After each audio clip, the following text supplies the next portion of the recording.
I'm big into cosplay, community, as people well know. Is that what we're going to talk about today? Cosplay? Yeah. Where you dress up as a racist? No. Ladies and gentlemen, welcome to the 4th Annual Burbank Comedy Festival. Woohoo! Yeah! All right, we're here for the Superior Podcast starring Frank Prather and Hal Sparks. That's right. I don't know why we're on a roller coaster. That's right. Yeah. We do our own personal wave every time we do it. This is our first time actually doing this thing in public, and perhaps the last for safety's sake and for public hygiene, mental hygiene. Sure. I don't want anybody to know where I am. We are currently. Are we streaming? Do we have some sort of streamage? We are. Oh, so excited! If not, are we dribbling? See, that's what. Just a little. That's little all. At dribble? this age, that's all you can hope for. Yeah. A little bit of a dribble. About to hit Maybe a birthday. I'm definitely dribbling. One day there'll be a big stream. So we are at the Burbank Comedy Festival, which is in its 4th year. It's in its toddler phase right now. It's kicking grandma on the shins and yelling no a lot. That's right, little bastard. And both of us have youngsters. For those of you that don't know who are in the crowd today, we actually have some people here. This is the first time we haven't. Yeah, thanks. This is our. Shout out to both of you. Yeah, we normally do this out of Bail Bonds Media's studios in Santa Monica, so named because it is in an old bail bonds office that still has the signage. Right, so people come up all the time while we're doing the show and need help with their. It has happened no less than 4 times where someone has come to the door looking for a bail bond. I'm convinced that it's one of those moments in like an entrepreneurship seminar where somebody goes, "We didn't realize the opportunity was right there in front of us the whole time." So that's when we started actually issuing bail bonds as part of the podcast. And strangely enough, it became in and of itself its own. Strangely enough, we still have the bail bondsman's license because it was mounted so high on the wall in the corner that when we redid the studio, we're like, fuck it. I don't know how to get it out. Yeah, just leave it there. And apparently maybe that's the thing the dude runs in and tries to rip out the most. You know what I mean? Like apparently when people lose their shit in a bail bondsman's office, like, "Oh yeah? Well, your certificate." Oh God, losing their shit. It didn't even occur to me that some disgruntled former bail jumper might come back in during a podcast and take a shit. And shoot the place up. No, well, take a shit. Yeah, preferably take a shit. The upside of a bail bonds place is that most people skip bail. You know what I mean? It's kind of most people. No, I mean, then bail bonds. If sounds like a terrible business. If they're an outlier, if they're, you know what I mean, if they're a problem part of it, if they don't just go to jail, like get arrested, go to jail, the bond gets repaid, whatever the process is. Right. The ones that are a problem usually don't have a problem with their bail bondsman. Like, I murdered my wife, I beat up my boss, I ran my truck through a Bloomingdale's, and the bail bondsman who I'm pissed at. That's a valid point. Although the bail bondsman is the one that sends Dog the Bounty Hunter after you. That's true. Or Robert De Niro in Midnight Run, which much in and rather of itself, Robert De Niro come after me than Dog and his wife. Yeah. Mm-hmm. But have you done stand up yet at the Burbank Comedy Festival? I have not, Flappers, done stand up at the Burbank Comedy Festival. Well, that's also because unless you're doing a full hour, I think you only get 5 minutes, and that's impossible for you to do. Oh, no. I can only do 5 minutes.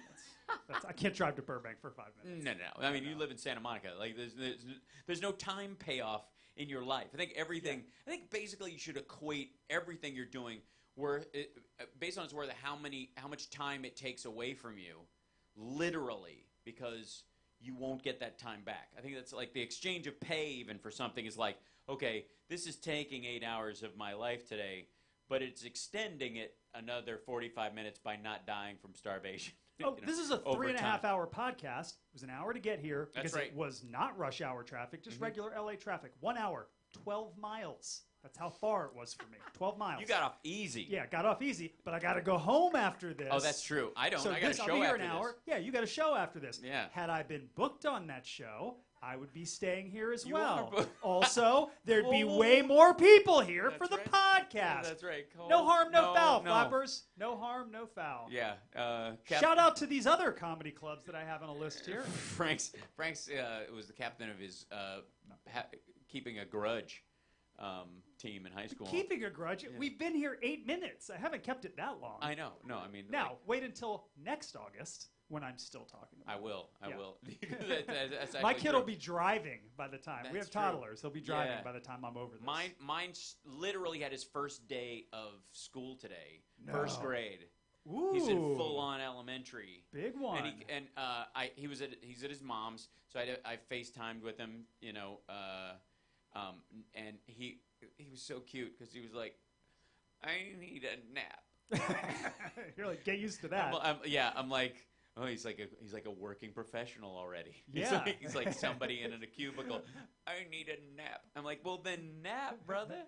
Go over there. Like, Mom won't let me because I need to go to bed at the right time. I'm like, trust me, you're gonna be conked out. I know him because I don't know if you've experienced this. Have you experienced the traumatic pass out yet? The whatever event it is that just knocks them the fuck out for 14 hours to where you're like walking in and putting your finger under their nose every half hour because you're like, he's sleeping a long goddamn time, especially when they're growing. But oh yeah. I mean, he's 2.5, so he's going through the terrible twos legitimately. Like he has some sort of a meltdown at least once a day, and if it lasts long enough, it's right into bedtime. Oh yeah. But then you get up the next morning and you're halfway through coffee and fucking the Daily Beast, and you're like, shit, that kid's still asleep. He's still out. Yeah, and especially I'm gonna traumatize him every day. They start growing. Oh well, the worst part was like when my son, he got into trouble a couple times at preschool for using logic, and the only reason I say this is he got in trouble for biting, but we've talked about it once before. But he was holding a ball.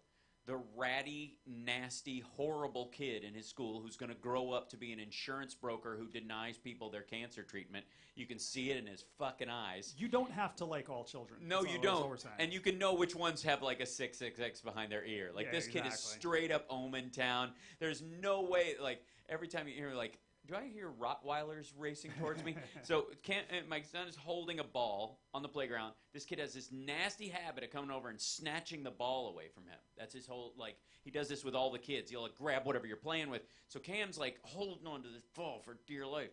And the kid grabs the ball and he's pulling it. And Cam bites him. Fair. So he got in trouble for biting. If any of you come up here and try to take my water, 100% chance you're getting bitten. That's right. Well, Same. there was a logic to it in that if he hit him or pushed away or tried to kick him even, that's losing balance and it might mean losing grip on the ball and losing it ultimately. The soundest logical way to retain the ball while defending oneself from the onslaught is to use your secondary fight characteristics, which are, of course, teeth and jaw. Yeah. And so he nipped this little fucker, and I literally at the school, I was like, okay, I appreciate you telling me. I will absolutely have a conversation with him about it. I don't want him biting people as a recourse on a norm just for hygienic reasons. Yeah. Because if somebody's those kids are gross. Don't go around biting children. I think you'll find that if you find someone who's worth biting in self-defense, they probably got something on them you don't want to have in your mouth. You know what I mean? At a certain point, it balances out. Like Charlie Brown, you're biting Pigpen every time. That's right. I'm in such a nasty fight with this motherfucker. I might have to actually bite him. Odds are he's a dirty human being. I may just have to. You know what I mean? There's no you're not going to get in a white collar battle with somebody you need to bite. That guy will go down. He's going to die slow. Those guys have glass jaws. Yeah. So anyway, Cam he knows this kid, and I went, all right, I'll have a conversation with him. We'll talk to him about biting. We don't want that to happen. I understand, but we have to understand that there was an intrinsic logic to what he did, and I don't ever want to hear about any altercation between him and this kid ever again. I want to hear that kid got in trouble. Because that's not again, this is a secondary problem. My kid biting him is secondary to this kid snatching toys from every other kid without it being handled, right? So I have to have a conversation with Cam about this. There's a many sides joke here somewhere. Yeah. I don't know exactly There's where. Bets on all sides. I'm like, no, there isn't. That kid's a Nazi. Anyways, he's straight up. My kid is Antifa all the way. He means no harm. He just showed up with a shield and a sign that said all people should be equal, and he beat up a Nazi. Anyway, so I stand by my child on every front. It can be no moral equivalency. So I have to have a conversation with him about biting, all right? So we have this conversation. And every time I have a conversation with him, if it's a serious discussion about something he needs to know and he did something wrong, he falls asleep in the middle of it. I love that about Cam. He does this whole, Like, the more serious, listen, what you've done is not proper, and it hurts feelings, and it hurts other people, and his eyes will start doing this, like, just straight up, like, zombie eyes. And I actually got it down to a science at one point where I could knock him out just with words, like it was a hypnosis show at a comedy club. Just like yank his arm and drop his head down to the pillow, and he would be. The more trouble, the longer the nap would be, and there were some times when he'd go like because the more intense the lecturing. Oh yeah, this happened at 4:00 in the afternoon. He's fucking gone till 6 the next morning. When, and of course he's a foot taller when you get him out of bed, because that's the other thing. Because kids are like Stretch Armstrong. They leave the room and walk back in, and their face is bigger, and you're like, the fuck happened to you? Like that's something you have to get used to. Almost up to probably about 15, there's a level of stasis. You don't see it again until they go away for camp and come back. Right. So they go away for camp and their head's gone like that. Like, oh my God, your cheekbones. Oh my God, you were so cute when you left. That's right. What has happened? Now you look like your uncle. What has happened? You look like your uncle right. and the neighbor. Right. You look like the milkman. What the? But see, those are examples. That's why I keep telling you. As soon as my kid turns 3, he's in jiu-jitsu. Right. Because you can disable another child, but not permanently. That's right. Take the ball, get choked out. It's a simple A plus B equals C. Every kid on the playground will understand. That's right. What happened? Did you take a nap today? Yes. What time did you take a nap? When Frankie choked me out. You got to make sure, though, he knows the difference between a V arm and an L arm, though, in those situations, because you don't want him, crushing somebody's windpipe. You just want the soft good night of a subway Nazi. Like, see the dude, like the Marine that choked out the guy on the subway? This dude was straight up just belligerent towards this, I believe, an African-American woman, and there was like a Latino man sitting next, and he was just letting him have it, and then all of a sudden, he's all wrapped up for a second, like, I don't remember wearing a scarf, and then this Marine just straight up had him locked in a V, which, if you don't know how it works, pinches your carotids on either side of your neck, and so there's no blood exchange between your brain and your body, and basically your brain says, okay, let's just try and relax our way out of this. Your body just kind of shuts down and goes super floppy, super fast. You go to sleep, for most people, within seconds. Like, if you ever watch, like, UFC, when you see a guy getting choked out, they're not getting choked because they don't have any air, but they know they're about to go unconscious, and that's why they tap. Or they go unconscious, and you literally see them just flop to the ground. Just go to, I've had it happen to me. Go to floppy baby mode. Yeah. Oh, have you been choked out? Oh yeah, of course. I went to. Of course. Yeah. I taught Kung Fu San Soo with my buddy Brooks for 7 years. Right. We went to the Grandmaster of San Soo's. He had a big like conclave. Everybody gathered together and had this big like just teaching all the teachers. It was just kind of one of those gatherings. Sure. And we it was up in Upland, and he did one of these things like how to fight 15 people at once. That kind of stuff. Which the shorthand of it is grab the closest guy, bite a chunk out of his face, spit it at the person across from you, and no one is coming at you anymore. And that's and then. And you wonder why Hal's son bites people. Yeah, that's right. Because he's a master. He's well trained. Born a master. The Camden Spark story. And anyway, so I went to this thing, and he was showing the difference between like how fast to grab somebody and choke, and make them pass out quickly. Yeah. So you're not wrestling around with somebody and actually hurt their neck. The interesting thing is, we always say that like a good fighter can kill somebody. A great fighter doesn't have to. Yeah. Well, that's the beauty of jiu-jitsu. And I got choked out the first time I ever took a class because the instructor. You didn't tell your wife when you came home. She was like, "You." And then she just choked me more. That's a different story. No, it but isn't. no, he was like, come here, same story. Come here. I'm going to show this technique on you. Yeah. Well, I had no idea how quickly it went down or how quickly you had to tap. Oh, yeah. And so I'm like, yeah, I'm pretty tough. Guy's going to try to choke me. It's probably not. Yeah, right. It was the most blissful. It's the most blissful sleep. And then when the blood starts to come back, like, weird things happen. I'm like... Yeah. You're like a deer. You ever like having like a weird seizure. Yeah, one of those deers that's been hit by a car. All of a sudden, you're like, "Oh my God, it's dead!" And then it goes flap and gets up and starts running away. Goes, "Jesus Christ!" Like, but it doesn't know where it's running. It just starts running in any direction. That was me. My old kung fu instructor used to. His whole thing was he would show you 4 walls before he showed you the ceiling. So you grab him or you try to punch him or whatever. You're like, you'd look that way, that way, that way, that way. And the next thing you'd see was the ceiling, and you're like, all done. It was great. You're like, yeah, show him 4 walls and the ceiling. But Bill literally was like, he was the softest spoken guy. He had this, hey, he's Hispanic, but he's been in this country his entire life. He was a Golden Gloves boxer in the Navy. His muscles are, I think, entirely titanium. Oh. He's like the physically hardest human being I've ever come in contact with. So like me. No. Oh. No. Because the difference is you would expect you to be muscular and hard. When you hug, you get it. Like, that's a solid hug, man. That's a person. There's a man there. Bill Lassiter is the opposite, where you're like, he looks like kind of a grandpa, but he's got like those redneck farmer muscles that are just made out of the cables that keep the Golden Gate Bridge up, and you're like, how the fuck do you get that hard, that strong, muscular?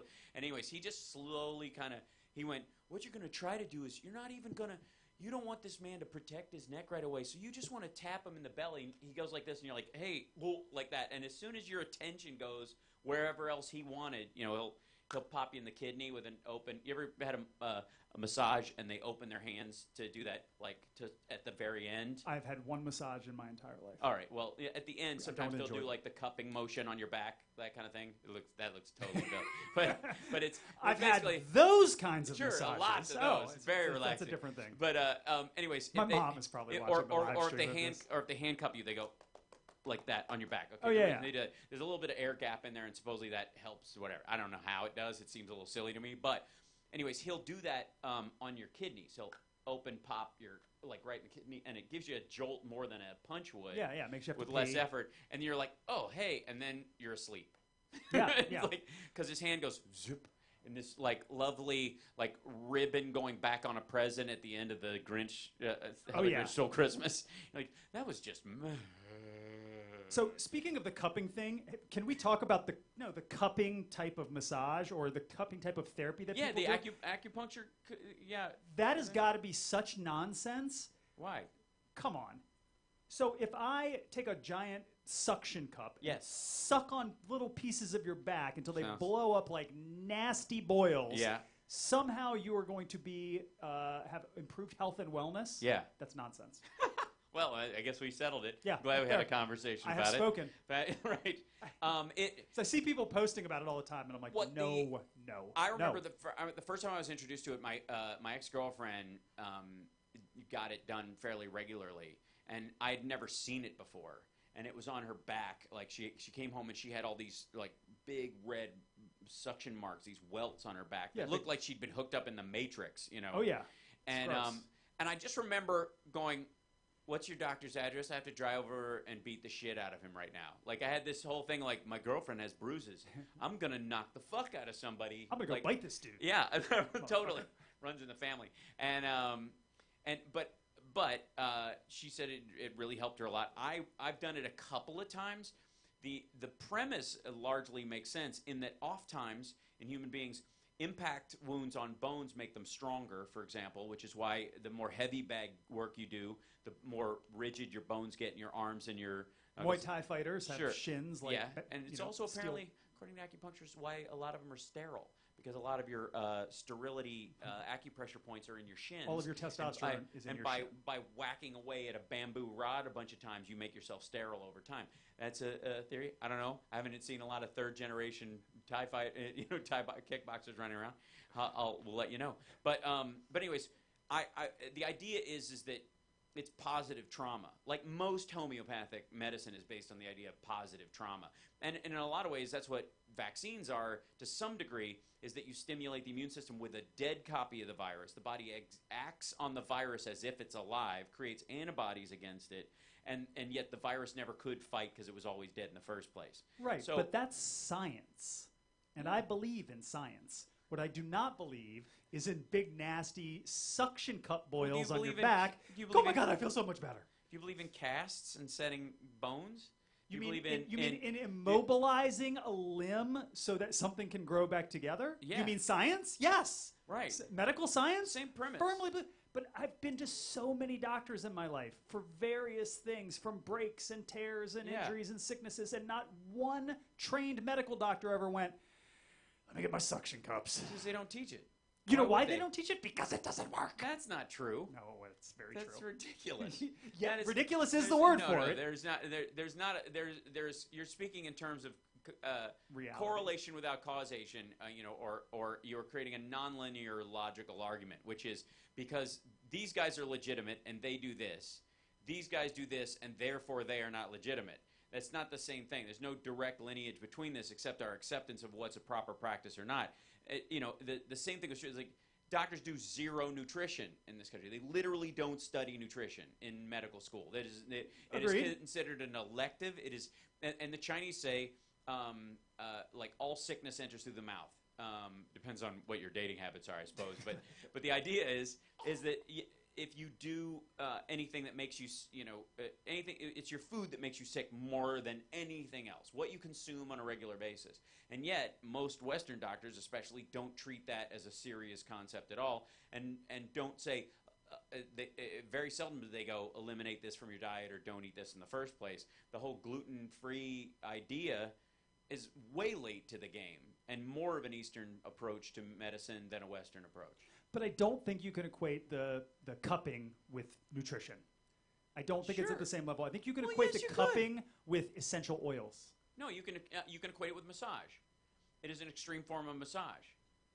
And acupuncture is the same way. Acupuncture started. Is a very tiny form of massage. It is. But massage one individual It's like cell. think of it as laser massage, because essentially what you've done is initially shiatsu and the styles of massage that help the most in sports and other stuff all came from guys using their thumbs. They would either put a little piece of wood over their thumb so that their nail would, or they'd cut their nail almost completely off, but they would just kind of grind into it. But eventually that gets tiresome, so they started using these diamond or triangular shaped rocks as the main point to get into the shoulder points and what's called the Luangchuang nerve bundle in your shoulders, which is everybody thinks they carry stress in, but it's really just the gateway for all the horrible shit you make your body do. Right. And like everybody's like, yeah, I don't know if I carry a lot of tension in my shoulders. Like you rub somebody right here and it always hurts. Carried a keg around a track last Saturday. Yeah. On my shoulders. Matter of fact. That's true story. Everybody,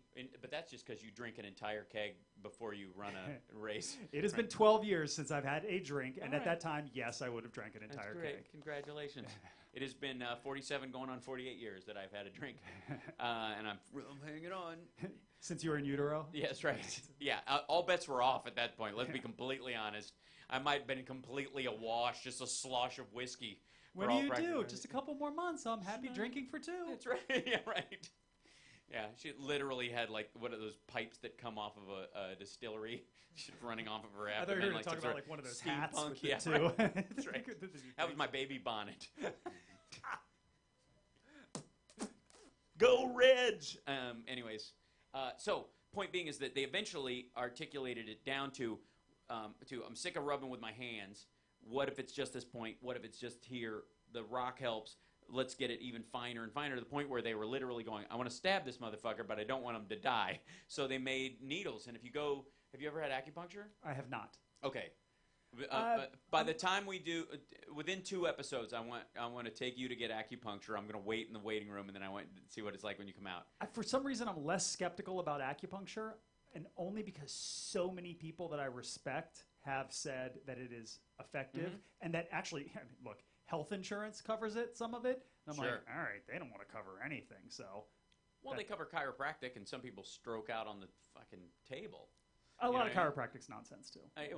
But the point being is that... sorry if there are any chiropractors watching. Yeah. What are you going to do? Next thing you know...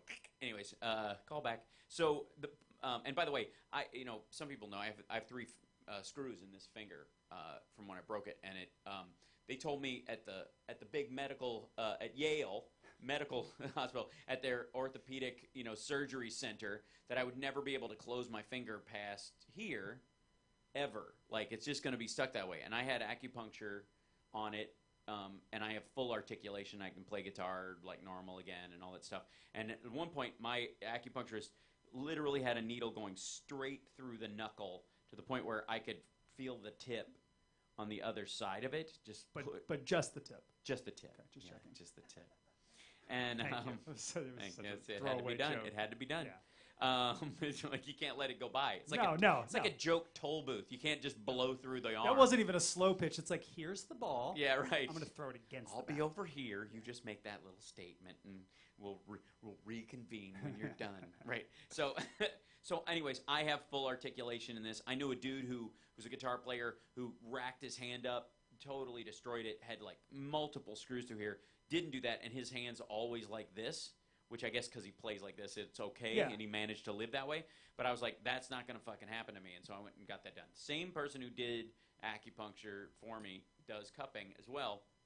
Not really common for certain things. A lot of times it's drawing blood and pressure to parts of the body that if massage is pushing in, this is pulling out.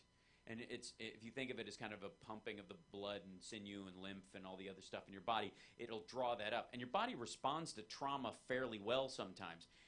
It not only helps you physically in some ways, like I said, with vaccines and your body's response to that, but mentally as well. Sometimes it's a stress reliever, which is why Wall Street guys go for spankings. It's basically like a bulbous erection in your back.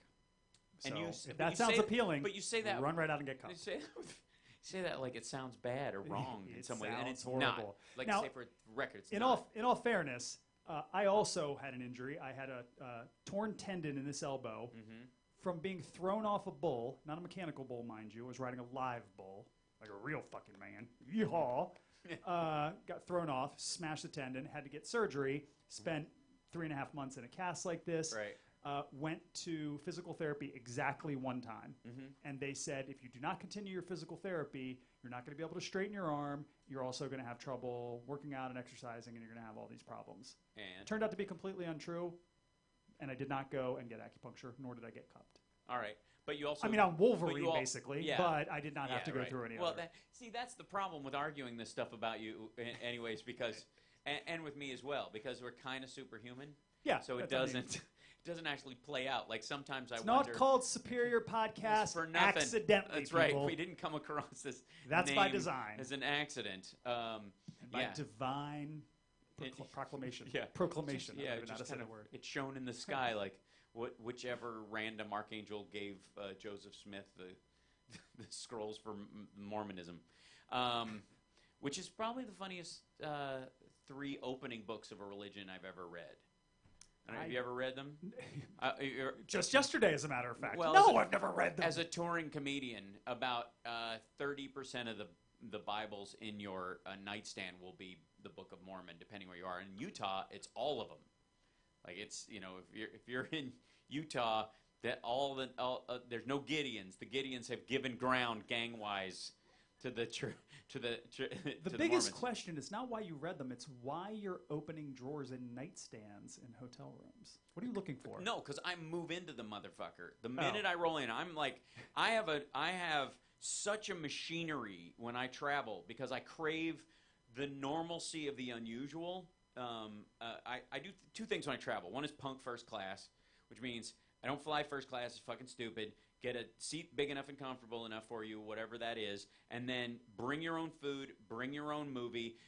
Whatever they hand you in first class to watch in a movie isn't any bigger than an iPad, so if you're traveling a lot, it's better to invest in of course. That kind of stuff. Bring your own. You buy 10 iPads for 1 upgrade. Exactly, and there's and that money is better spent where you're going. So, if you're flying overseas, literally, for the difference in price between a business class or a good coach seat to Europe to first class, that's a whole week at a spa. You know what I mean? So if you're worried about comfort, you're just a shit consumer. You know what I mean? Isn't that what work is all the time? So you do this much of discomfort, so I have this much more comfort. That's the same thing. So on a long flight, and flying as much as I do, Jesus Christ, I flew 140,000 miles last year. Oh wow! I'm and that's a slow touring year for me. That's when I was busy working. So if I'm doing it a bunch, and if I'm doing it like a 5-show weekend, building a special or working towards something, I fly on Wednesday or early Thursday morning. I fly out Sunday morning. I'm there in that town for 3 whole days. One has press a lot of the day. The next one has maybe a morning thing, and then my afternoon is open. Saturday is open till showtime, and then if I chose to stay around some of Sunday, let's say, I'll have some of that day. So if I go to D.C. or Boston or something like that, I'll leave time on Sunday after I'm all done with work and I don't even have to think about it to go, oh, I want to go see this, I want to go do this, I want to have an experience here, whatever. So that's you spend 4 days like that in any town, it feels like a fucking month. It feels like your life. I accept that. And so when I arrive, I immediately unpack, put everything away, and hide my suitcase. Do you touch the bedspread? I have one of those fold-out blue lights. Like I do a full-on CSI. You know, I kind of give myself a cavity search just in case it's me. Just check and, you. yeah. Good idea. Most of the time because I've achieved a level of dignified work quality in my life. This guy's he's fun. He's joining us. We've got a friend. Oh, he went right for your water. Gross. Left mine alone. Anyways, so point being. That if I go into any of these, a town, like whatever the hotel is, like in most comedy clubs or most touring things, if you're doing a movie or TV show or whatever, they have to provide you with like a 4-star or better hotel because you're basically living there and you're away from your entire house. A lot of businesses do the same thing for their traveling executives or their traveling managers. Sure. That kind of shit. I always choose one with a kitchen. I kind of took that from the original Terminator, like anything with a kitchen. You know what I mean? Remember when they were looking for a motel and they're like anything with a kitchen, so you can make your own pipe bombs essentially. But it's because I can live there as a human being instead of like, oh, what restaurant am I going to have to drag my ass through 3 times while I'm here, and hoping beg to find them not to put vegetable oil all over salt all your and food. Jesus. So I will find the grocery. I will find the thing. I want a fridge. I want a little hot plate or an oven would be preferable. And then I live as if I'm a local wherever I go. And this is true when I work, and it's also true when I travel for fun. So if I go to China or I go to France or something like that, the minute I get there, I don't necessarily. My also my rule is the better the city, you want a shittier hotel room. Yeah, whatever. I've heard this theory. And it's sensible. If you're in a shitty city, get the best hotel room you want because you're gonna just hole up inside there like Old Boy. Right. But if you're in a great city, get the worst hotel, short of bed lice that you can get, simply because you'll get the fuck out. You won't lay in bed going, oh yeah, they do have Netflix on it. Fuck that. You're in the city for a reason. Get the fuck out, right? So I'll hit the road and go do stuff. But I rode through there. I'll take every drawer in the place, give it a once over, and go, okay, this is where I would normally, if I lived in this place and I was a prisoner and I was locked in this building, I go through this whole psychological rundown of the space. I lay out my bathroom stuff. I go in there, and it's done within 20 minutes. The whole place is like I lived there for 10 months. Oh my God. I go somewhere I can be in a hotel room for a week, and I put my suitcase up on that little platform thing. And which never holds because that was built for stuff back when they only had one-sided suitcases, where it was a suitcase had a lid, and now everybody has the double-sided suitcases that fold open like that, like the clamshell ones. So it's no fucking good because it only holds one. I don't have a double-sided suitcase. Oh, you don't. I have an old school hard suitcase that I carry like this. How are you, ma'am? Good to see you. What time's the train leave for Boston this afternoon? I wear my bow tie when I'm traveling. Winston's my good man because they're smooth. Do you look for Frank the Traveler? That's right. Do you look for a hotel with a gym? Yeah, absolutely. And or best is the ones that don't have a gym, but we have a deal with the gym next door. We give you a pass. A real and gym. It's the full fucking thing. The worst thing is, and you and I have talked about this, I've outgrown all the weights. 'Cause apparently somebody along the way said that free weights in any hotel gym should only be 50 pounds because that minimizes your chance of drop on toe crush something. So if you can fly 50-pound weights, you're never gonna. It's not gonna help. You're just 50 pounds is fine if we've brought our children. Yeah, right. Hotel. If I bring my 6-year-old, maybe we'll take. You want to play gym today? But catch. Yeah, right. Okay, bored. Does a couple curls. Try to take it away the from guy next to him. Get off my bench. Yeah. My set. That's right. Yeah, it's still his set. And so like in San Francisco, when I do Cobb's, the club, the hotel doesn't have a gym, so they let you use the 24-hour fitness across the street, and that's just it's kind of standardized, but it's great. It has everything. You're not going to worry about it. The little sad one treadmill gyms. Oh, I can't even do it. I forget it. I just do burpees in the room. That's right. Yeah. Then you go into Jean-Claude Van Damme prison mode, where I forget which movie it was. Maybe The Quest. where he's been in jail for a long time, but he's still flexible and big as shit. So Yeah. it's like the Con Air workout. Because I always have that fantasy in my head of like, what if this was my only room? I got one meal a day, 6 dumplings, 1 cup of rice. How do you stay a badass? Like it's so stupid, but it's absolutely how my brain works. I always think of De Niro in Cape Fear. Oh yeah, totally. Well, between chairs. And largely, Nicolas Cage in Con Air is the cartoon version of exactly that. Oh, yeah. He's literally like the wacky... And I don't know how dudes he's come like out of... the SNL character version. Dudes come out of jail all jacked, and yet it is my understanding that they basically serve bologna sandwiches and mac and cheese in jail. Don't know, never been to jail, but I would guess that you can't get in great shape eating that. Well, a lot of guys, you get special privileges. Your family can send you food and money for purchasing things that are allowed to be sold brought into the jail. I guess. Yeah, but it's like cigarettes and Twizzlers. I don't think it's like chicken breasts. You can get protein powder. Quinoa. You can get protein powder, and you can get almost. I got any money in my account? Yeah. Let me get some quinoa. Yeah, that's right. Throw some more quinoa on that, man. I'm gonna need a bowl of quinoa and some tofu. We Just as people members start stabbing him to death. Right. We, as members of the Aryan Nation, demand as part of our package here at Owensboro State Prison a whopping helping of brown rice. Brown rice, okay? I'm on a low glycemic diet as I attempt to bulk up. Oh, my God. I'm not taking a shower for 9 months. Until I'm big enough. Until I'm big enough to prevent being raped in the hold shower. the soap with my own butt cheeks. And just kick it down. Whack! So, since we're talking about working out stuff, I do have to tell you about the reason I was carrying the keg last weekend, because it was actually pretty cool. I know, I saw the picture, but yeah, please tell me about this, because I want to do it. I do promo, they're not a sponsor, but shout out to Spartan Races. This is a Spartan t-shirt. I do a bunch of Spartan races. But I did this new one called the Epic Series, which is... Bruh.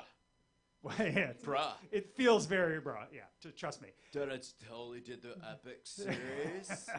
So, gnarly on the cube. I don't know. And other snowboarding-ish phrases. So it's all these obstacles, and essentially, like, there's a track around the outside. You do a couple of obstacles, and then you have to take a lap around the track holding some sort of heavy object. Right. They have what they call a slosh pipe. I don't know if you're familiar with those. They have kegs. They had jerry cans you had to take full of water. And so they could get a lot of people to do them. They have 3 levels. There's beginner, intermediate, and I guess advanced in weight, in difficulty of whatever given obstacle. I'd never done one before, so I was like, well, hopefully I can do mostly advanced, but I might do intermediate. Then I got there and I'm like, nah, forget it. I'm going to do all advanced. I don't care how hard it is. Like, I'm going to do it. And it was great because they had things like Atlas stones, like those big round balls of cement that you have to pick up. You need to pick it up 10 times and put it over your shoulder. Oh, sweet. And it's great. Like, I got little midget T-Rex arms. I can barely get my arms around it. I lift it up and I'm throwing it over 10 times. I'm like, oh my God, I'm a huge badass. Oh! Right. So then I'm just running. I'm doing this stuff. When I say running, I mean like really slowly because I don't run fast. But then I got to the one thing. I'd done all the advanced ones. At a rock climbing wall. And it's probably 20 feet wide, and it's clearly delineated sections. Advanced, intermediate, beginner. And it's a pretty high wall, probably, again, 15, 20 feet high. And when I say rock climbing, I mean, the little rock climbing handles. Yeah. So I look at the advanced one, and I realize that there's a good chance that I'm not going to be able to stand on one and reach the next one. Oh, yeah. It's not that I'm not skilled have a enough to kids climb. advanced? They didn't have one They didn't have a child for size people advanced. who are moderately heighted. Is all Diminutive. I'm saying. Diminutive. Petite. Look, you're not slam dunking over me No, by I any know, stretch of the that's right, but I got imagination, fucking son. reach. Yeah, you do have better reach. Yeah, I've got gibbony arms. So it was the I've only always had obstacle that. I had to do the intermediate on. I was right. a little embarrassed, but Right. anyway, needless to say, it was pretty cool. Right. And it wasn't because of your lack of strength to hold yourself or whatever. And I'm sure let's just say, as someone who has faith in you, that if that was the wall you had to get up to real life thing, that you would just kind of clip onto one and go, all right, I'm throwing myself. You know what I mean? I could have probably just run a little bit of the wall and grabbed onto them. My fear was that I would miss, and then somebody would be like, look at the short guy trying to get up the wall. Yeah. Where's I'd my be like, phone? no. Like, Right. just put another keg on my back. I'll climb up the intermediate That's right. one. Yeah, that's right. That I know I can do. Is it okay if I take one of the concrete balls and just climb the easy one? Because that's just bullshit over there. I mean, it is. I mean, I could climb but... I mean, couldn't anybody? Did you see the last guy that made it over? I could totally choke that guy out. Unfortunately, there was a sign that bullshit. said, you must be this tall to climb. Right, and I stood next to it. I was like, oh, yeah. Yeah, I'm just glad you and I can both go on Star Tours when we go to Disneyland together on our bro dates. Right? Yeah. I mean, granted, we have to wear boots, but it's still. Hey, yeah, they don't know. And you laugh, but we did go to Disney. We went to Disneyland. We took our sons, and my wife and Hal's mom came with us, and like we were having a super fun time. And Hal, most of you probably know, has been on TV throughout his life, and there are three main shows that he is known for. One is Talk Soup, which was one of your first jobs and your first big hosting gig. Right. So known as a comedian for that, also on a lot of VH1, I Love the 90s things. Then he was on Queer as Folk on Showtime for many years, and then on Lab Rats playing Dad on a Disney show. So he's got three distinct groups of fans that recognize him, one of which are people that just know him from comedy for years, one of which are a large contingent of gay men, and I mean large contingent. And then the last is a bunch of tweens. Yeah. So we're at Disney. He gets recognized exactly 3 times where people accosted him. Once we're in line for a ride. Yeah. Couple of country dudes are like, "You're that guy from TV, the comedian." He's really funny. I love the 80s. And then they That just was so stare funny. at him and wait for him to do something. Nothing happens. Right. Then we're pushing strollers. Oh, yeah. Now, and I'm setting this all up for you, but so he was the only straight actor on Queer as Folk. No, there's 2 others. Oh, but, okay. But I'm sorry. I was the loudmouth straight guy on there. Okay, so because you're I was trying to convince all my redneck relatives and friends that it's not contagious. So I was like, still straight, dumbass. I've kissed a bunch of dudes and I've simulated sex with men. It's not contagious. Nobody goes gay. It's a natural state. These people exist in. Let them be.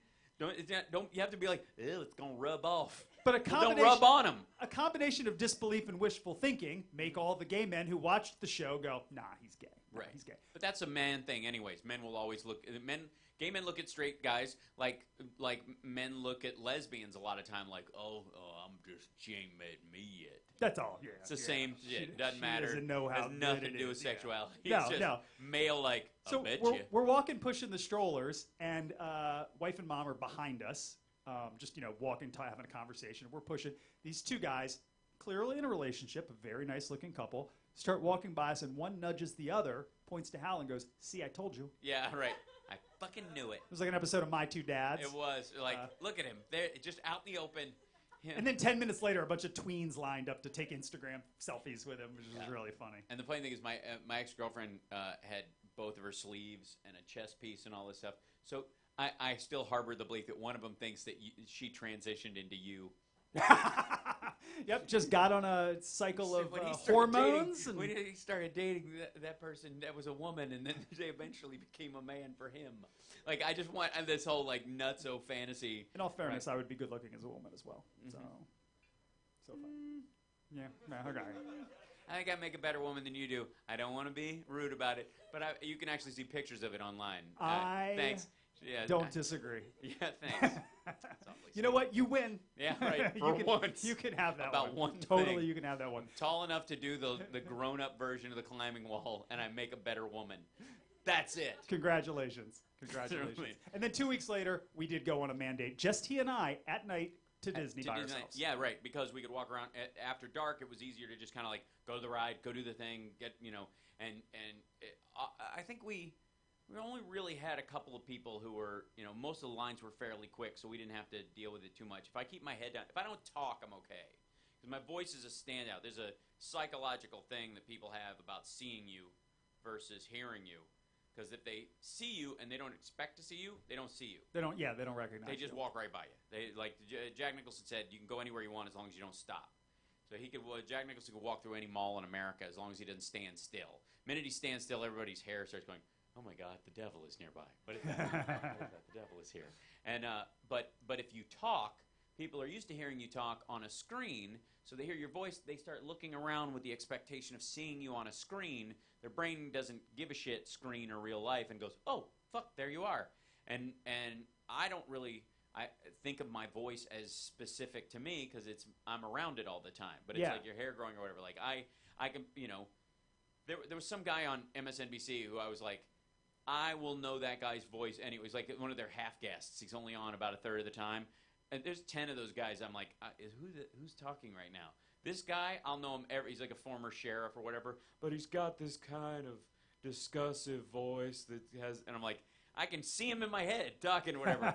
And I realize I kind of have one of those voices. Yeah. Yeah. The greatest voice, I just want to give a shout out. He's actually not in the room anymore, but he was here before. There's a comic that also does a Bail Bonds Media podcast called Fear of a Black Podcast, which is awesome, particularly if you're black. You'd really like it. But non-people of color would also enjoy it. But the host of that is a guy named Ray Grady, who is a monster comic, and he has the greatest deep voice of all time. And I wish he was in here. I would make him come up here. Yeah, I'd make him come up here and just say something. Hey, if anybody sees Ray Grady out there, send him in to speak for us. Somebody to, that's what you and I need. Somebody to make us sound more nasal than we already do. Yeah, that's a great idea. Yeah, right really after. Just to make the treble stick out above all else. This, like, I had like monster day like audition, lunch with one of my stand-up friends who I haven't seen in 25 years almost. My buddy Sean Kent, who was on Last Comic Standing and whatnot. We used to do a comedy open mic at a place called The Kindness of Strangers, which is this coffee house that everybody gathered at. And we literally, at one point, had to run out the writers from Politically Incorrect. There were 3 writers from Politically Incorrect who were later fired for plagiarism, who used to sit in the back and write our jokes down, and they would end up on the show. And like shit, like he and I were the most. That's a biting offense. He and I used to he and I were the most political, I think, of the comics that performed there, and so we got it the most. Like we would like the next week, like motherfucker, that was they just did my joke, And so we kind of had a nice commiserative moment together today. Then I got a show tonight. Next Tuesday, I'm at the Whiskey singing, and it was so funny because I was on Heidi and Frank today promoting the show tonight. I heard I got a shout out because someone did. messaged me and said, Hal Sparks just mentioned you on the radio. That's as I would. As he should. Because I'm a good friend. You are a good friend. And you deserve the recognition, my friend. That's I all I'm appreciate saying. that. Yeah, I appreciate people need that. to know. They need more frankness in their life. And anyway, so I did that super early this morning. And while I'm promoting it, I was like, oh, and by the way, I'm going to be singing at the Whiskey. And then as I'm walking out, I get a call from the guy who produces the show, and he's like, we're changing the theme. The songs are going to be different or whatever. Like, I'm going to sing like 4 or 5 songs. And a lot of times I'll know half the songs they'll want me to do. Most of the time they'll want me to sing one song and I know it. Yeah, no big deal. You're like, oh, I'm familiar with that. But sometimes they'll ask me to sing 5 songs and I know 3 of them. So you spend the weekend cramming on 2 songs to perform live, right? And the worst ones are the ones you think you know. They're fucking poison. Because the ones, if you know the song, you're fine. If you don't know the song, you're fine because you just learn it from scratch. But if you're like, oh, I always thought he was singing, I like some random. Can you just see Hal spending the weekend going, ice, ice, baby, ice, ice. No, but you could see me spending all weekend going under pressure. Yeah. So. Yeah, they stole that from Vanilla Ice. You know that, right? I know, so lawsuit. rude. Yeah. Absolutely. If I was Vanilla Ice, I would desecrate David Bowie's grave just because I'd still be mad. Yeah. It was really poor Suge Knight that suffered. Huh? It was really poor Suge Knight that suffered since he Isn't it always? owned most of the rights to all of that. That's right. Poor Suge Knight. Poor, That's sad. poor Suge Knight. Yeah. I always thought Suge Knight and Ted Nugent should get together just because the NUG euphony of their 2 names, Suge Nugent, and just get them together and do this kind of mashup. Look, if Suge ever gets out of jail and they go on tour, it will be the most successful tour of all time. It might be. Yeah. It might be. And maybe what we need to bring this country together is all I'm saying. Is Suge Knight A good and shooting Ted at a good shooting at a and very, the entire concert is just them shooting at just each other. shooting into the crowd, right? And and they're gonna tour with Guns N' Roses, and they'll just jump heel stomps, If this motherfucker doesn't get out of here, right? Boom. Anyway, so I basically woke up this morning to I don't know what I'm singing in 4 days, right? And then the week after that, I'm performing at the Concert for America, which I did a little while back in San Francisco. I'm doing the Atlanta one coming up don't know what I'm singing there either. And they love Broadway. These people love, like, most of the singers are Broadway. They're doing numbers from King and I and shit like that. And I'm like, any rock song will do. And they just, the crickets in their eyeballs just... They're like, it literally frightens them. I ultimately sang We Built This City from Starship, you know? Yeah, of course. We built this city. I sang that because we were in San Francisco. Jefferson airplane that became Jefferson Starship, that became Starship, is originally from San Francisco. So they were like, well, that's sort of about... They sing about San Francisco. It's a town-oriented... I was like, okay. Sure. As long as I don't have to sing The Night They Drove All Dixie Down or That's the Night That the Lights Went Out in Georgia. Like, I literally am afraid they're going to call me going, did you feel okay about... No. I love that song. Yeah. My other worry is that they're going to call me up and I'm going to spend a whole weekend going, if you believe they put a man on the moon. Because REM's from Atlanta. Yeah. And I'm like, that's the only thing they're going to know. Yeah. Like the cultural ignorance of a particular city. You're like, oh. But anyways. I never liked REM. Huh? I never liked REM. Yeah, It's not relevant. I'm just throwing that out I thought they were charming, and I like them as people. Certainly not my music. Yeah, just not a fan of the music. That's all. Do you find, and this is a constant running theme that drives me crazy, and I think this is more about the self-esteem of the average human being than anything else, is that if you tell someone you don't like the band they like, it becomes about them and the band and not just you talking about your own fucking ears. Right. You know what I mean? It's super, and like that. Like, it pertains to shows, it's, you know, and maybe it has some sort of religious tie to it or whatever, like we all have this intrinsic, like, what do you mean you don't like Jesus? Stab. He's the Prince of Peace. I'm going to choke the shit out of you. So, you know what I mean? Like, yeah. That we have all this kind of monotheistic religious background that we attach to our pop culture. Because Jesus was in many ways the Justin Bieber of his time, you know. In all fairness, if you don't like Prince, you're a terrible person. That's true. That is true. But again, that's more about me going, oh, there's something wrong with you than, oh, someone doesn't like what I like. You know what I mean? That's the self-esteem aspect of it. I don't take it personally. People act fucking attacked. Like, you're like, oh, I hate that band. Like, hey, that. And you're like, maybe it's because I grew up a Kiss fan. I'm used to people hating what I like. You know what I mean? Like, people be shitting on what I like my whole life. So I'm like, well, I give a fuck. You know, I'm not listening to this with your ears. I was a 14-year-old Prince fanatic in a primarily Caucasian suburb. Mm-hmm. So everyone is like, first of all, you have an identity crisis, and you're definitely gay. Little like, Frank whatever. running around, just like catching himself, singing, "If I was your girlfriend." 100%. Yeah. No shame at all. Yeah, right. Me too. I had Prince posters all over my room, and if any of you are familiar with Prince, his early albums, he's on the cover with a big fro, basically naked. Mm-hmm. So he looks like this weird caramel-colored Lady Godiva. Raincoat, I got pictures panties, all and over high my heels. room. I know my dad was like, oh, come on, man. A lot of Prince's outfits, I very distinctly remember that a lot of Prince's outfits early on looked like I wished a woman would show up at my door, topless in panties and heels with just a raincoat. Like, and a see-through raincoat at that. Like, that's, as a 15-year-old boy, I was like, wouldn't it be great if the chick from Weird Science showed up at my house and basically went, you know, what is the woman in The Man with Two Brains? He's like, when can I see the rest of it? And she goes, shoo, and he goes, I very distinctly remember. I was like, that's the same outfit Prince is wearing.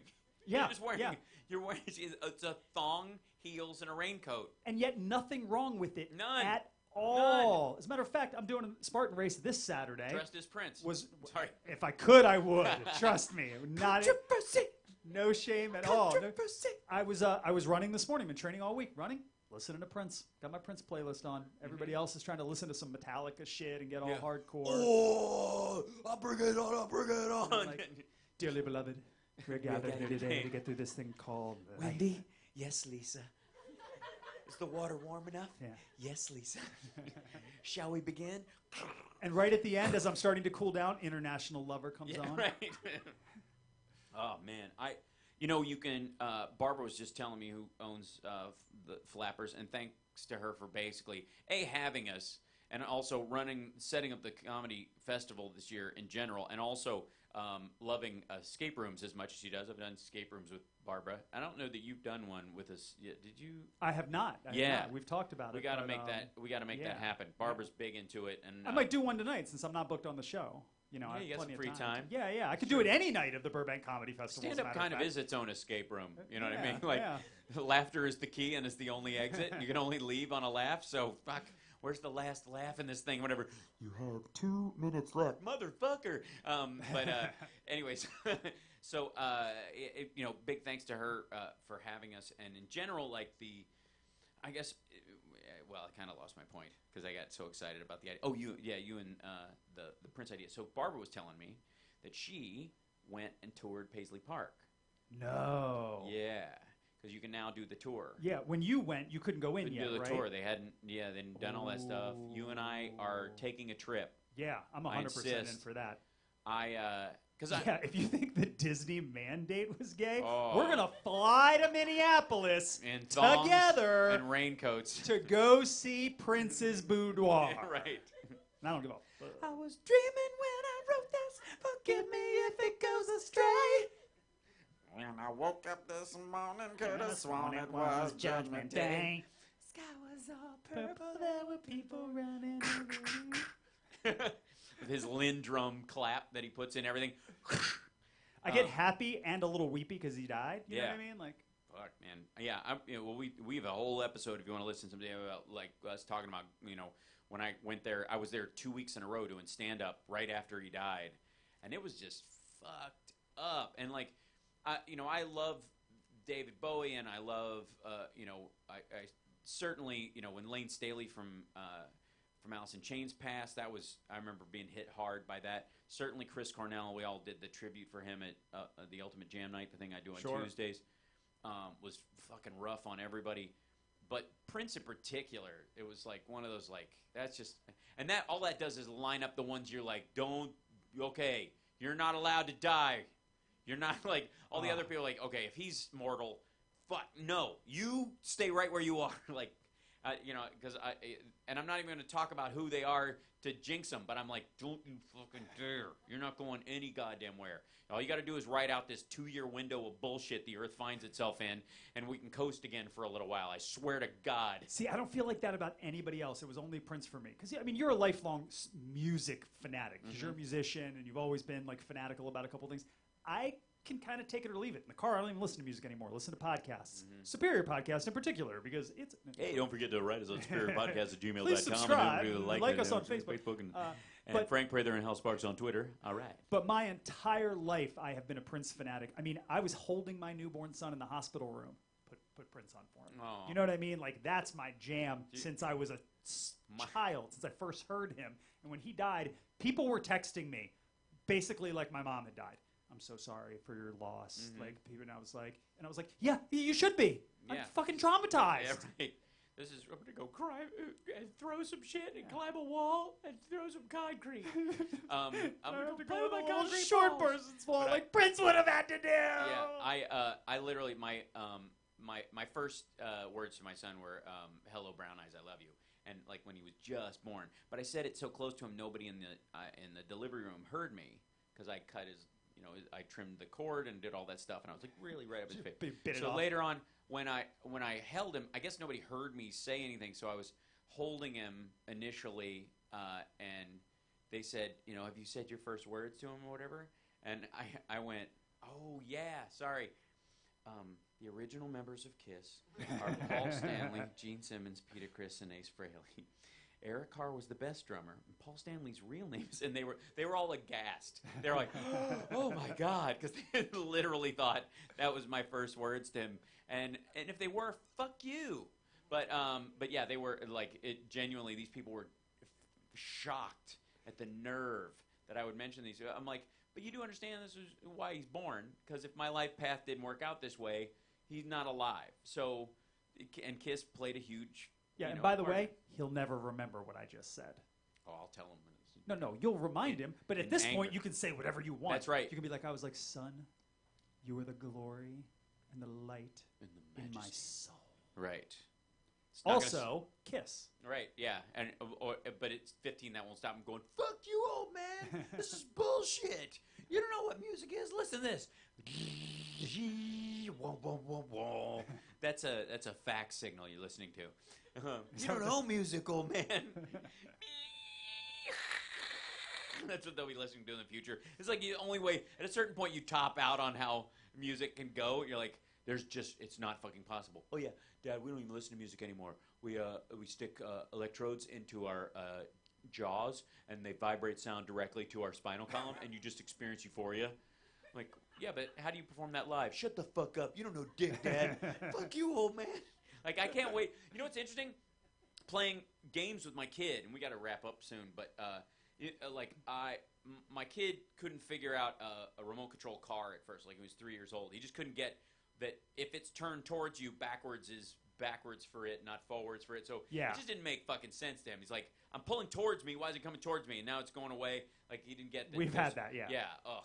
And then he played a Lego game on the computer at one point, just because he saw it and he liked it and he likes Legos. So he was like, can I try it? And it was at my girlfriend's son was playing it. And he's like, okay, yeah.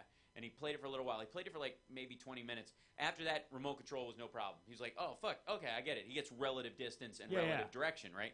And it clicked really fast. And so there's this element where when something's loading, he has these moments like, God, this is taking a long goddamn time. And I loaded my first video games I played off of audio cassette. Okay? Understand this. On an Apple IIe, you remember that? Used to put an audio cassette into an actual tape player that would run into the computer. You would hit play, and it would play basically fax tone kind of stuff as it loaded the data, just like an old tape system in an old, sure, like 1950s. Instead of a giant tape machine, you had a little one, but it was the same principle. And explain it to me like I wasn't born. Yeah, I was there. It took a fucking half hour to load a game. If anybody bumped the fucking thing, you had to start from scratch. It was horrifying. So, and I should tell this story, as when games came out on CD and all you had to do was you can watch a cut scene now while shit's playing. There's a fucking movie playing while the game's loading side by side. And I noticed that on a couple of times on these loading things, he was like, Jesus, what the fuck is wrong with this? Or we'd be on a car trip and he'll get to watch him. He sleeps mostly on car trips, but if he watches a movie on the, I put an iPad on the seat so he can watch a movie. If at one point we were trying Netflix, so we're letting it get it through my phone or whatever, and we were driving through the mountains going to Vegas, and the signal goes or whatever, and it's not. He's like, "There's no picture. It went away," and I'm like, "It's just loading. There's no signal here. We're in the middle of the mountains or whatever." And he's like, "Oh, okay," and he gets it, kind of whatever. And I realized, I was like, "Thank God, he's got something he can tell his fucking kid to go. You think you had it right? Yeah, sure. You can just eat a chip and know the movie." You guys, that whole movie's on a sweet tart. You don't know what it was When I was a kid, you had to watch it with your fucking eyes in real time, you little bastard. Oh, you didn't have it instantly added to your lexicon of knowledge. And when Dad used to drive me to Vegas in a car that used dinosaur blood to drive it through the mountains, we used to lose signal for like what seemed like hours. I'd have to wait for my Pixar movie to load. What do you mean, what's a fucking movie? It's the implant chip in your eyeball that swaps out whatever you want to watch. There's nothing better in life than getting older so you can say those things to younger people who don't understand. Yeah. I do it to my wife all the time. Mm-hmm. I'm going to be 47 this Sunday. My wife will be 30 in November because I can. And I constantly am saying things like, before cell phones and before the internet. Right. And she just looks at me like, what are you talking about, right. old man? Keep paying my bills. Right. Well, she's the same age as my friend Rachel, who once was making a phone call, and she's like, I think my phone is broken. Oh my God, I don't know what's wrong. It's making this weird noise. And she's like, what is wrong? She held up, it was a busy signal. She's never in her life heard a fucking busy signal. She'd always gotten a machine or something, and it wasn't even like, I understand it's the Amber Alert sound, that's relatively new. I understand like the hung up phone being off the hook, that's fairly rare except in old horror movies. Yeah. But she'd never, and there's no reason why she would hear a busy signal. from now forward, like, she's one of the last people to hear a fucking busy signal on a fucking phone. Yeah, that's crazy. Yeah. You have to call like somebody's great grandmother. I make a joke about hanging up on my girlfriend on FaceTime by going boop, boop, boop, like that instead of click. Because the joke used to be, oh, yeah, well, that's bullshit. Click. Like, you make this joke about hanging up on somebody with an actual handset, and I actually go boop, boop, boop whenever That's awesome. If she says something annoying or I annoy her and I know she won't, like, I'm like, doot, doot, doot. You hung up on me, didn't you? Whatever. Well, speaking of hanging up. Yeah, we got to go. I think we got to hang up on this podcast. I got a show in like a half an hour. Yeah, you have or a some show shit. very short. Yeah, you very don't. Short period of time. I don't. See what I did there with the pain. And but you're welcome at my show because it's my show. You're welcome at my show if you want to stick around. Maybe I will. I don't know. I don't know, Flappers. I'm maybe for I it. will. Maybe I I'm won't. for it. I think there's like 80 people in the lineup, aren't there? I'm throwing up like just headliner cred on this, which I can do. I just got back from St. Louis. This is my last story of the show, I promise. I got back from St. Louis. I haven't performed in St. Louis for almost 8 years because the last time I performed in St. Louis was this club this dude ran out of a basement. And he apparently wasn't used to having real crowds show up for whatever shows he put on. Like there'd be like a podcast happening for the first time. Yeah. But when I do stand up, it was it was full. So it's Thursday, Friday, or it was Friday, Saturday. 2 shows Friday, 2 Saturday. The first show Friday full, and he was like, "Where do these people come from?" And so the next show, he got up and did some time because he's fancies himself a comic. Yeah. So and there are people to see it. Yeah, it's like, here's an audience that can work some shit out. All right. So he did 10 minutes before that, including the 30-minute opener he had booked and the 10-minute host he had booked. Right. So I'm like full on almost an hour in before I even enter the room, which is irritating for me and exhausting from an audience. The next night he had 3 friends come over and do he's like, they're just going to do quick guest sets. They were all going to do 3 minutes, which each meant 7. Yeah. The second show was a 9:30 show. 9:30 show. I can't stress a 9:30 show. I went on after midnight. Jesus Christ. Yeah. And I was like, and I couldn't just go. It's one of those situations you find yourself in, like, I can't throw a fit here because then I'm that guy. Yeah, you don't want to be that motherfucker guy. Won't let people, locals, oh yeah, Mr. Like, and you could do it to the guy. You could be like, look, I'm going to do 20 minutes. But you can't do it to the crowd that came to see you. Mm-hmm. That's exactly it. It's not their fucking fault. They didn't know this was going down. 9:30 went on after midnight. So needless to say, I didn't perform in St. Louis again until they built a Helium there.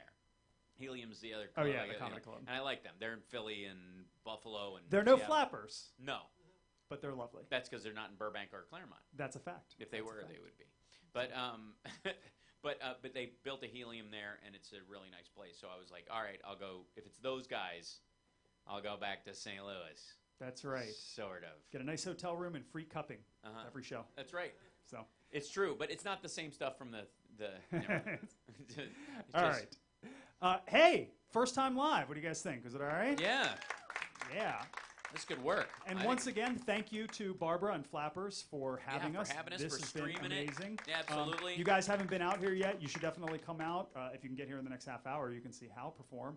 And come out for the Burbank Comedy Festival. Yeah, and next year we'll grow this into something. Next year there'll be 20 people, and it'll be awesome. Yeah. I still won't be booked on the show after. No, definitely not. Definitely not. Yeah. I'll be opening for Frank next year. But we'll see you next time. I'm Hal Sparks. I'm Frank Prather. Stay superior. The stream has stopped. We're done. Hey, you kids got to know. Got to send out Superior Podcast. Dig your walkie-dee-doo.